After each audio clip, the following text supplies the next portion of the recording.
Bismillahirrahmanirrahim. Assalamualaikum warahmatullahi wabarakatuh. Tepangkeun wasta abdi di Kepustasana Sabila di kelas 11 MIPA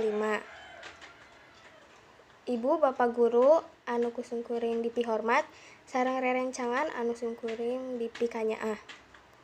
Langkung ti payun mangga urang sadaya sami-sami panjatkeun puji sareng syukur kehadirat Allah Subhanahu wa taala. Lumana urang sadaya masih dipaparin kasehatan. Sholawat sinareng salam mugia dilimpahkeun ka junjunan alam Kanjeng Nabi Muhammad SAW. Hadirin sadayana anu kusungkuring dipihormat, dina ieu waktos sungkuring bade nyarita ngeunaan paripola rumaja zaman ayeuna. Moral sareng akhlak anu hade penting pisan kanggo satiap jalmi, utamana kanggo rumaja.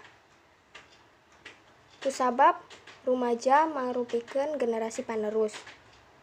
Ieu teh aya patalina sareng kabiasaan gaya hidup rumaja ayeuna. Hadirin sadayana anu kusungkuring dipihormat, di zaman ayeuna masih seueur rumaja anu rada kaluar ti akhlak hadena. Upamana bae dina masalah raksukan. Ieu teh sok dipatalikeun sareng kamajuan zaman sareng teknologi. Kusabab sok dianggep tren mun ngiringan budaya barat teh. Kukituna urang sadaya kedah tiasa nyaring sagala pangaruh ti kamajuan zaman anu bakal datang ku cara nyandak nilai-nilai positifna. Salianti eta, seueur oge rumaja zaman ayeuna anu ngamangpaatkeun kahayang ayeuna sarta jadi kareueus bangsa ku karya-karyana. Saterusna, urang kedah tiasa ningkatkeun moral rumaja urang ayeuna. Sakitu anu tiasa didugikeun ku simkuring. Hampunten bilih aya kalepatan sareng cariosan anu kirang merenah.